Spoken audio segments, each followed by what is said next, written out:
വൈകുന്നേരം ആയപ്പോൾ എൻ്റെ കെട്ടിയോനൊരാഗ്രഹം, എടി പുട്ടും ചിക്കനും നമുക്ക് ഉണ്ടാക്കിയാലോന്ന്. അങ്ങനെ പോയി ചിക്കൻ വാങ്ങിച്ചുകൊണ്ട് വന്നപ്പോൾ ഞാൻ നല്ല അടിപൊളിയായിട്ട് പുട്ട് ഉണ്ടാക്കിയിട്ടുണ്ട്. പുട്ടിൻ്റെ കൂടെ വേണമെങ്കിൽ ചിക്കൻ കഴിക്കാം, അതല്ലാന്നുണ്ടെങ്കിൽ നല്ല അടിപൊളിയായിട്ട് പഴമുണ്ട്, നല്ല രുചി ഉണ്ടായിരുന്നു കേട്ടോ. ഈ പഴം നമുക്ക് വെറുതെ കഴിക്കാനായിട്ട് കൊള്ളായിരുന്നു, അതുകൊണ്ട് ഞങ്ങൾ വെറുതെ കഴിച്ചു.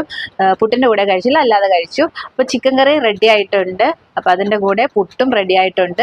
അപ്പോൾ അജുന് മീൻസ് എൻ്റെ ഹസ്ബൻഡിന് വിളമ്പി കൊടുക്കുകയാണ്. രാത്രി ഈ ഒരു കോമ്പിനേഷനിലൊക്കെ കഴിക്കാന്ന് പറഞ്ഞൊരു രസമാണല്ലേ. രാവിലെ നമുക്ക് പുട്ടും ചിക്കനൊക്കെ കുറച്ച് ഹെവി ആയിരിക്കും, പക്ഷെ രാത്രിയൊക്കെ പുട്ടും ചിക്കനും അല്ലെങ്കിൽ പത്തിരി ചിക്കനൊക്കെ കഴിക്കാനായിട്ട് നല്ലതല്ലേ.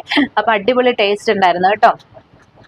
എന്തായാലും പുട്ടും ചിക്കനൊക്കെ ഉണ്ടാക്കി രാത്രി അപ്പോഴേക്കും അതിന്റെ കൂടെ കഴിക്കാനായിട്ട്, അതായത് അതിന്റെ കൂടെ ഒന്ന് കുടിക്കാൻ വേണ്ടിയിട്ട് ഒരു സുലൈമാനി അല്ല എന്നുണ്ടെങ്കിൽ ഒരു പാൽച്ചായ എന്തെങ്കിലും ഒന്ന് വേണമെന്ന് അജു പറഞ്ഞപ്പോഴേക്കും ഞാൻ പാൽച്ചായ തന്നെ ഉണ്ടാക്കി കൊടുത്തു. അജു പാൽച്ചായാണ് കേട്ടോ ഇഷ്ടം.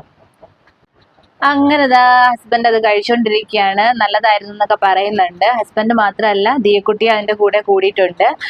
അച്ഛനും മോളും കൂടി ഒന്നിച്ചിരുന്നിട്ടാണ് ഫുഡ് കഴിച്ചത്. അപ്പോൾ എൻ്റെ ചാനൽ സബ്സ്ക്രൈബ് ചെയ്യാത്തവരാണെങ്കിൽ ഒന്ന് സബ്സ്ക്രൈബ് ചെയ്തേക്കണേ. അപ്പോൾ ഇന്നത്തെ വ്ളോഗ് ഇത്രയേ ഉള്ളൂ. ചാറ്റാ bye bye, love you all.